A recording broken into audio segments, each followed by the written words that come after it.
The observation post Epsilon floated in the silent, star-dusted black like a monument to galactic cooperation, which is to say it was a bureaucratic nightmare held together by mutual suspicion and really good thermal tape. Inside, the air hummed with the gentle thrum of life support and the much louder thrum of egos clashing. In the primary observation lounge, two such egos were currently in orbit around a shared point of contempt. One was Cthar, a four-lag warrior whose species had evolved on a planet where the gravity was just shy of being a personal grudge. He was built like a stack of granite boulders, possessed four arms that could individually punch through a starship's hull, and had a face that looked like a geological event. The other was Xyler, a Cerulean savant whose body was a crystalline lattice of shimmering light and raw intellect. Xyler didn't walk. It hovered, emanating an aura of serene, intellectual superiority that could curdle milk from 3 sectors away. Their topic of discussion, as it often was during periods of tedious orbital stability, was the station's most baffling and, in their shared opinion, most useless inhabitant, the human. I simply cannot reconcile its biology with its continued existence. Xyler resonated, its voice a series of perfectly modulated chimes that somehow still managed to sound dismissive. Its endoskeleton is laughably fragile. Its dermis is soft, unprotected, and prone to leakage at the slightest provocation. It possesses no natural armor, no claws, no venom, no meaningful psionic potential. It is a collection of vulnerabilities in a sealed bag. Cthar grunted, a sound like continents colliding. He was polishing the edge of his ceremonial blade, a piece of sharpened neutronium that was mostly for show but could neatly bisect a small moon. They are prey, nothing more. On my world, they would be a light snack for the hatchlings. He flexed his lower 2 hands, the knuckles cracking like tectonic plates shifting. Our liaison, this Jake, he spends his cycles arranging nutritional supplement packets and humming. Humming. It is the sound of a creature with no concept of peril. It was a sentiment echoed across the known galaxy. Humanity was a cosmic joke. They'd stumbled onto the galactic stage by accident. Their first contact initiated when a deep space freighter had to swerve to avoid hitting one of their primitive probes, a device that was, to the galactic community's unending amusement, playing ancient Earth music into the void. They were soft. They were emotional. They broke easily. Their entire history was a litany of them fighting each other over trivialities, a sure sign of a species without genuine external threats to foster proper evolutionary discipline. They were considered a curiosity, a race of pampered, weak-bodied philosophers and artists who had somehow fluked their way into space travel before a stiff breeze could render them extinct. They were employed in low-risk, menial roles: archivists, cultural liaisons, sanitation engineers. Positions where their inherent fragility wouldn't be a liability. Xyler pulsed with a soft, analytical light. The data from their homeworld is even more perplexing. It is classified as a Class 7 death world. High gravity, tectonic instability, extreme weather patterns, a chaotic biosphere teeming with hyper-aggressive fauna and microscopic predators. By all metrics, the dominant life form on such a planet should be a silicon-based, armor-plated behemoth capable of digesting rock and breathing methane. Cthar snorted, a puff of superheated air. Instead, they got them. Creatures that can be incapacitated by an allergic reaction to airborne pollen. It defies logic. Xyler drifted closer to the viewport, its crystalline form catching the light of a distant nebula. It is the galaxy's greatest paradox. A species that is fundamentally flawed, yet undeniably successful. It is an equation that does not balance. And it irritates me more than I can adequately express. This, from a being of pure logic, was the equivalent of a human throwing a tantrum. Just then, the door to the lounge hissed open, and the subject of their derision walked in. Jake Miller was, by every conceivable metric, the epitome of human mediocrity. He was of average height, with a build that suggested a friendly relationship with carbohydrates. His hair was a nondescript brown, and his face was utterly forgettable, except for a pair of eyes that held a perpetually calm, slightly amused expression. He was wearing the standard-issue station jumpsuit, which did him no favors, and he was, as Cthar had noted, humming a cheerful, tuneless melody. He pushed a small cart laden with nutrient paste dispensers. "Afternoon, gentlemen," he said, his voice pleasant and entirely too casual for a being in the presence of a living mountain and a sentient supercomputer. Figured you might be running low on the OL beige flavor. Kthar didn't even look at him, his attention fixed on his blade. Xyler, however, turned its full, unnerving focus on the human. Designate Miller. Your species' custom of assigning emotional value to nutritional intake is primitive. Jake just smiled, a small, easygoing quirk of his lips. He began swapping out the empty dispensers with practiced efficiency. You say primitive. I say it's nice to have something to look forward to, even if it's just Taco Tuesday flavored paste. Small victories, you know. Kthar finally looked up, his four rock-like eyes narrowing. Your victories are small because you are small, human. You are a whisper in a cosmos of thunder. Jake paused, holding a tube of beige paste. He looked at the massive four-leg warrior. Well, sure. But you'd be surprised what a whisper can do in a quiet room. He gave a little wink, a gesture that was completely lost on the aliens, who registered it as an involuntary facial spasm, likely another symptom of his species' myriad biological failings. Xyler radiated a pulse of condescension. Your metaphorical frameworks are as crude as your physiology. There are no quiet rooms in the universe, human. Only predators and prey. Jake replied, snapping the final dispenser into place. I guess it just depends on who decides who's who, doesn't it? He patted the cart. Well, enjoy the beige. I've got to go recalibrate the atmospheric filters on level 3. They're getting all gunked up again. He turned to leave, his humming resuming as if there had been no interruption. Kthar and Xyler watched him go, sharing a look, or the equivalent of one, that communicated a universe of shared disdain. This fragile, nonsensical creature was lecturing them on the nature of the cosmos. It was like a microbe offering tactical advice to a supernova. And then, the universe decided to provide a practical exam. It started with a low, guttural shudder that ran through the station's deck plating. It wasn't the familiar vibration of the engines or the docking clamps. This was a deep, resonant thrum of something immense and powerful and very, very wrong. A moment later, the lights flickered and died, plunging the lounge into the stark, terrifying crimson of the emergency lighting. A synthesized, panic-laced voice blared from the station's intercom. Warning, containment breach. Xenobiology level. Subject 734 has escaped. All personnel initiate lockdown protocols. This is not a drill. I repeat, this is not a drill. Kthar was on his feet in an instant, his ceremonial blade now held with lethal intent. His initial annoyance had been vaporized, replaced by the primal, joyous thrill of a warrior finally presented with a worthy challenge. Subject 734, he growled, the name itself seeming to taste of blood and glory. The Grolnock. Xyler emitted a sharp, discordant chime of alarm. Impossible. Its enclosure is fortified with a 10-meter-thick adamantium shell and a quartet of self-correcting energy fields. The Grolnock wasn't just an alien creature. It was a weapon. A bioengineered nightmare created by a now-extinct race of paranoid warmongers. It was the apex of apex predators, a creature designed for the sole purpose of dismantling civilizations. It was fast, impossibly strong, armored like a battleship, and possessed a low-level psychic field that broadcast pure, unadulterated terror.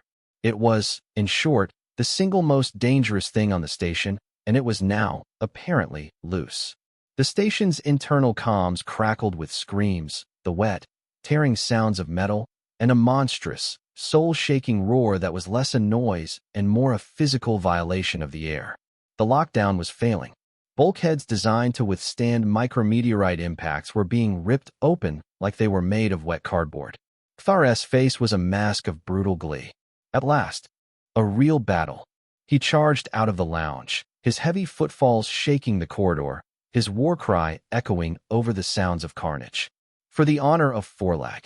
Xyler, for its part, extended its psionic senses, attempting to pinpoint the creature's location and perhaps soothe its primal rage with the sheer force of its intellect. A logical, reasonable approach. Jake, who had been just outside the door when the alarm sounded, had a different reaction. He didn't scream. He didn't run.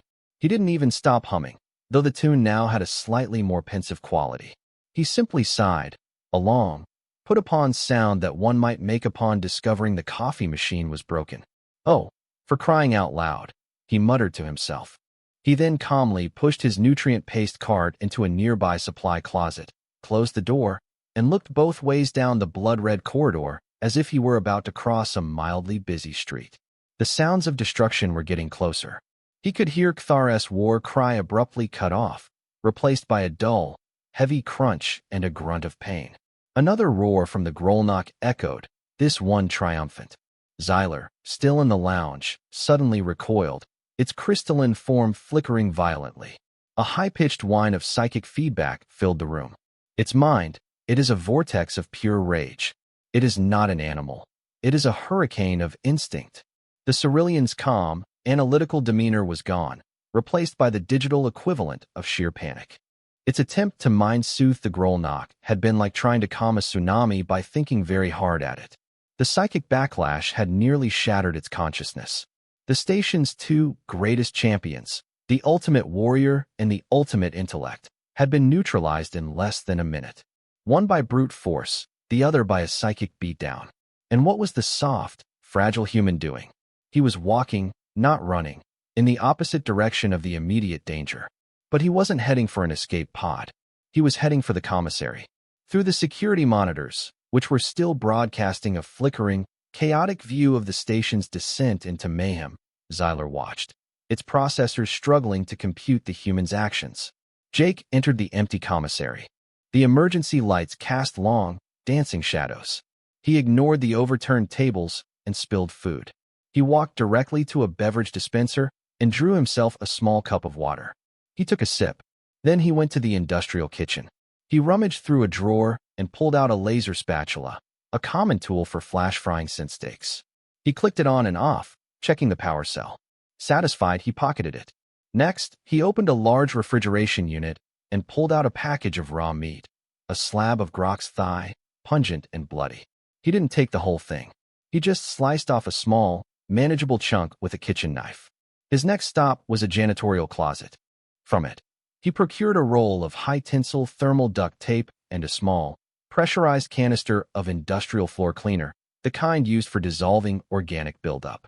He tucked the canister under one arm and slung the roll of tape over his shoulder. Xyler watched this bizarre shopping trip with mounting disbelief. The Grolnok was currently turning Sector Gamma into a modern art installation of shredded metal and screaming. Security drones were being swatted from the air like flies. And this human, this fragile little primate, was gathering what appeared to be the ingredients for a very strange barbecue and some light housekeeping. It was behavior so far outside any known prey-response paradigm that Xyler's logic centers began to emit actual smoke. Was this a form of shock? A total psychotic break? Or was it something else? Something that Xyler, for all its galactic-class intelligence, simply could not comprehend? Jake then made his way towards the chaos. He moved with a steady, unhurried pace, his rubber-soled boots making no sound on the metal deck.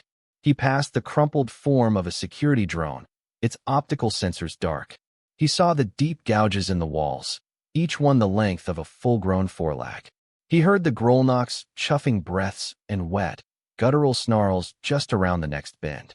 Fear, according to every biological and psychological profile of his species, should have been flooding his system. His adrenal glands should have been working overtime. He should have been either paralyzed with terror or fleeing for his life.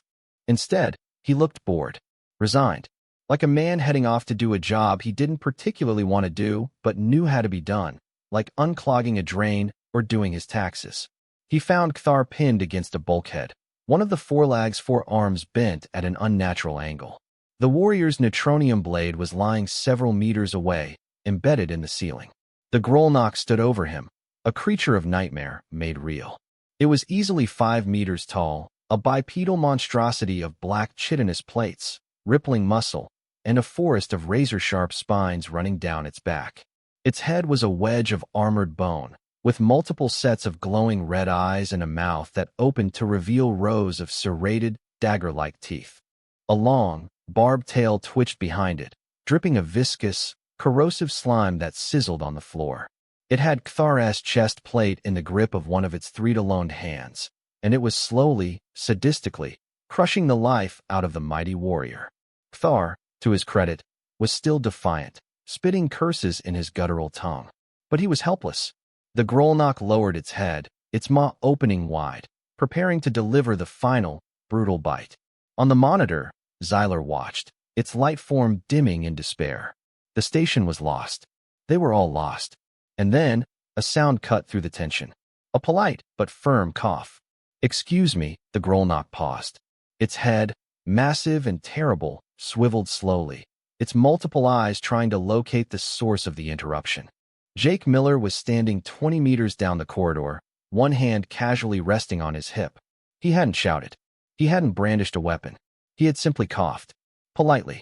The Grolnok's psychic aura of terror washed over him, a wave of pure, instinctual dread designed to paralyze the minds of lesser creatures. Jake didn't even blink. He just stood there, his expression unchanged. The creature let out a low, warning growl, a sound that could liquefy organs. It was the sound of impending doom. Jake took a step forward. "Hey there, big guy," he said, his voice calm and conversational. "We're having a bit of a disagreement here. You and I." The Grolnok tilted its head, a gesture of confusion. This tiny, soft thing was not acting like food. Food ran. Food screamed. Food cowered. This thing was talking to it. "See, this is Kthar," Jake continued, gesturing with his thumb towards the pinned foreleg.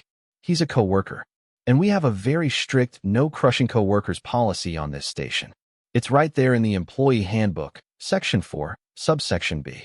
It's a real hassle for HR," the Grolnok, its simple, predatory brain struggling to process this, let out an enraged roar and took a step towards Jake, abandoning Kthar for this new, more annoying prey. The foreleg slumped to the ground, gasping for air. "Human," he croaked. "Flee. You cannot fight it." Jake ignored him. He was focused entirely on the advancing monster. Okay, I hear you," he said, holding up a hand. "You're upset. You've been cooped up in that little room for a long time, and now you're out, and you want to stretch your legs. I get it. We all get a little grumpy when we're cooped up." He took another step forward, closing the distance. The Grolnok lunged, its talons extended, a blur of black, chitin, and murderous intent. And Jake sidestepped. It wasn't a panicked leap. It was a simple, economical movement, like a bullfighter avoiding a charge. The Grolnok, overcommit and not expecting its prey to move with such casual precision, thundered past him, its claws scraping uselessly against the far wall. As it went by, Jake reached out with the roll of duct tape. In one smooth motion, he slapped a long strip of it over the Grolnok's primary set of eyes. It wasn't a blinding attack. It was just an annoyance. The Grolnok roared in fury and confusion, shaking its head, trying to scrape the sticky material off with one of its massive claws. While it was distracted, Jake unholstered the laser spatula. He didn't try to stab the creature with it. He just clicked it on. The spatula's tip heated to a bright cherry red in a fraction of a second. He then tossed the small piece of Grok's meat he'd been carrying onto the floor in front of the beast. The smell of searing flesh filled the corridor. The Grolnok's head snapped down. Its rage was momentarily overridden by a more primal instinct. Hunger. It sniffed at the small, cooked morsel. It was so focused on the new, interesting smell that it didn't notice Jake calmly walking up to its side. "That's it," Jake murmured, his voice low and soothing, the kind of voice one uses on a spooked horse or a nervous child on their first day of school. "See? Food. We've got food. No need to be a grumpy Saurus." He reached out with the canister of floor cleaner. He didn't spray it in the creature's face. He aimed for a spot on the floor just beside its left foot. He gave a short, controlled burst.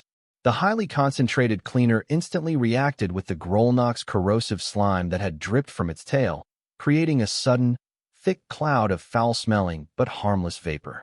The combination of the blocked vision, the unexpected smell of cooked meat, and the sudden plume of smoke from the floor was too much for the Grolnok's simple brain. It was sensory overload. It backed away, confused and disoriented. Its psychic terror field faltered, sputtering like a bad connection. It was no longer a confident predator. It was a confused animal in a strange, overwhelming environment. Jake took another step forward, holding out his empty hand, palm up. "Easy now," he said softly. "It's all okay. You're just a little lost, aren't you? It's a big, scary station." He made a soft clucking sound with his tongue. The Grolnok, a creature that had laid waste to entire armies, looked at the small, soft human. It looked at the empty hand. It looked back at the now-eaten piece of meat. It let out a low, questioning rumble. Watching from the monitor in the lounge, Zyler's mind was, for the first time in its existence, completely and utterly blank. It was witnessing something that was not merely impossible, but anti-possible. It was watching a lamb talk a wolf into becoming a vegetarian. Thar, leaning heavily against the wall, his warrior's pride in tatters, could only stare, his 4 eyes wide with disbelief. Jake took the laser spatula and clicked it on and off a few times, creating a small, rhythmic clicking sound. The Grolnok's head tracked the sound, its remaining eyes focused. It was a distraction, a focal point, a simple, predictable pattern in a world that had suddenly become chaotic. "That's it," Jake cooed. "Come on, let's go back to your room. I bet they've got more snacks for you there." He turned and began walking slowly back down the corridor, back towards the xenobiology level. He didn't look back. He just kept making the soft, rhythmic clicking sound. After a moment's hesitation, the Grolnok, the galaxy's most perfect killing machine, lowered its head and followed him. It padded along behind the human like a giant, scaly, terrifyingly ugly dog. It was a parade of the absurd, one unassuming human leading a bioweapon of planetary destruction on a casual stroll through a wrecked space station. Jake led it all the way back to its containment cell, which was, as he'd suspected, not broken out of, but left open. The lockdown had failed because of a simple maintenance error. He clicked the spatula one last time, tossed it into the far corner of the cell, and the Grolnok lumbered in after it, sniffing curiously at the new toy. Jake calmly walked to the control panel, keyed in the override sequence, and with a heavy, grinding hiss, the 10-meter-thick adamantium door slid shut. The energy fields crackled back to life. Containment was reestablished. Jake leaned against the wall for a moment, let out another long-suffering sigh, and then pulled a small flask from his pocket and took a sip. Later, in the now brightly lit and mostly cleaned-up lounge, the silence was thicker than a four-legged skull. Thar sat in a reinforced chair, one arm in a medical brace, his expression vacant.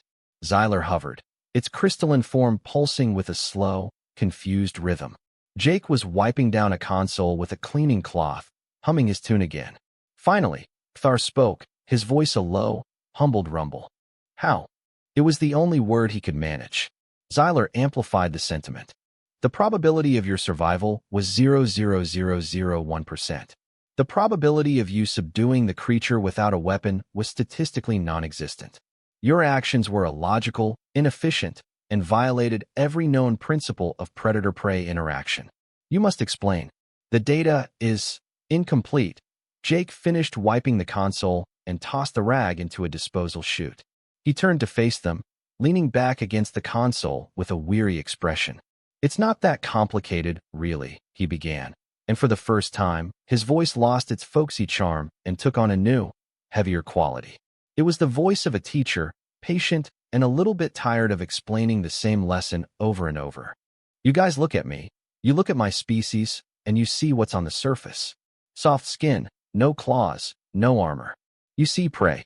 You're not wrong, exactly. We are. Everything on my world is prey." He paused, letting that sink in. "Our planet, Earth, it's not just a death world. That's a term you came up with looking at the stats. You don't understand the context. It's a world where everything, and I mean everything, is actively trying to kill everything else, all the time, in the most creative ways imaginable." "You're worried about the Grolnok?" "It's big, it's strong, it's scary. I get it. On Earth, we have bears. They look soft and cuddly. They will rip your face off for a sandwich. We have hippos. They look like fat, slow cows that live in water. They kill more people than any other large animal in their region. They're territorial, hyper-aggressive, and surprisingly fast. The Grolnok is just a big hippo with better armor. You see that tail dripping acid? We have insects that spit acid. We have jellyfish with tentacles so venomous that just brushing against them can stop your heart. We have tiny, brightly colored frogs whose skin is so poisonous that a single touch is a death sentence." He gestured vaguely at Thar. "You're from a high-gravity world. You're strong. We respect that. Our gravity is just 1 g, and it's still trying to kill us, slowly. It pulls on our spines, wears out our joints, and makes getting out of bed in the morning a genuine struggle. Our planet's core is a ball of molten iron that generates a magnetic field that protects us from solar radiation that would otherwise boil us in our own skin. But that same core makes our planet's surface unstable. The ground can split open, swallow cities, and vomit fire. We call them earthquakes and volcanoes. We build cities on top of them. For the view, Xyler chimed, a note of disbelief. Your world's flora and fauna are hostile. This is understood. But you are not, Jake chuckled, a dry, humorless sound. You think we're not? We're the apex predator on a planet of monsters. How do you think we managed that? Not by being the strongest or the fastest. We did it by being the smartest, the meanest, and the most stubbornly persistent sons of bitches in the whole damn system. We hunted things that were 10 times our size to extinction with sharp sticks and organized teamwork.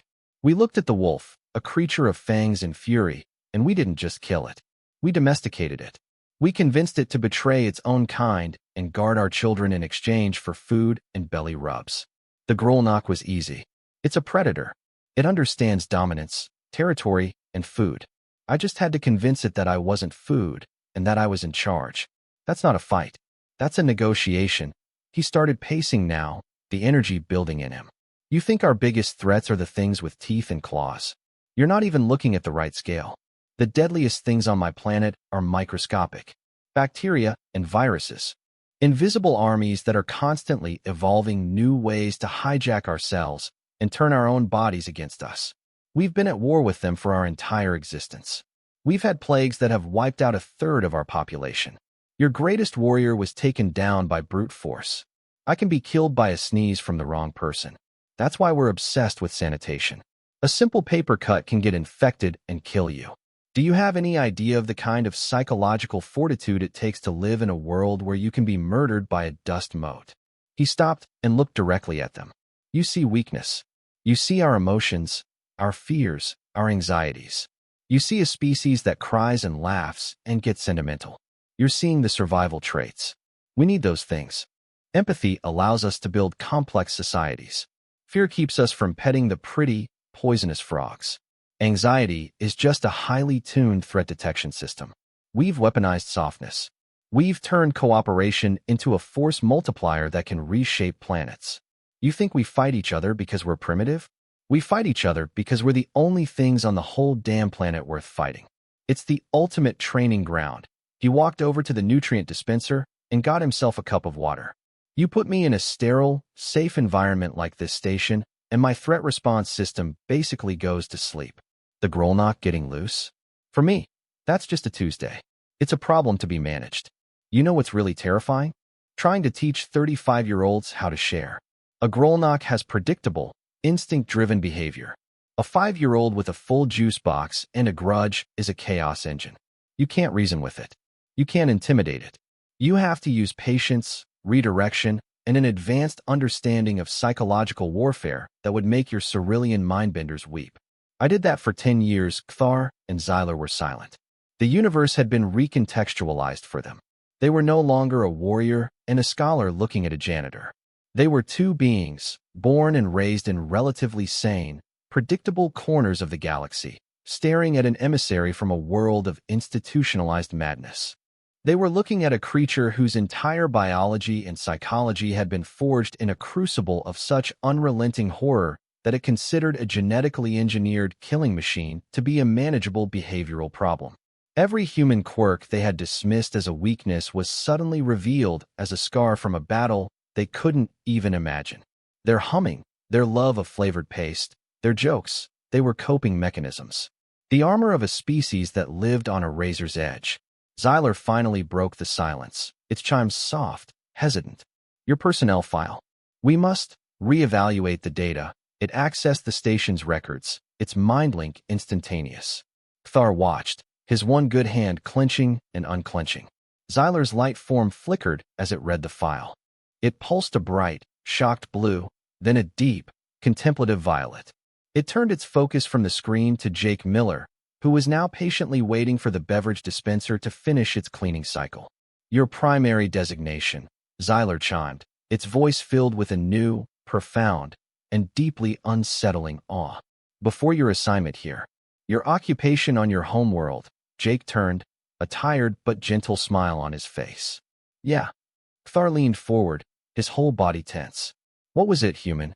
Were you a strategist? A beast tamer? A warrior of some secret, terrifying order? Zyler's voice was barely a whisper of resonant frequencies. His title was kindergarten teacher. Thar stared. He didn't understand the words, but he understood Zyler's tone. He saw the look in the human's eyes. He looked at the empty corridor where the Grolnock had been. He looked at his own crushed arm. And in that moment, the most powerful warrior of the Forlag race came to a quiet, soul-shattering conclusion. He was not, in fact, at the top of the galactic food chain. And he suddenly felt an overwhelming urge to be very, very polite to the soft creature that hummed. Because he now understood that a kindergarten was not a place for the young. It was a training ground. And the beings that survived it, let alone mastered it, were more dangerous than any monster he could ever imagine.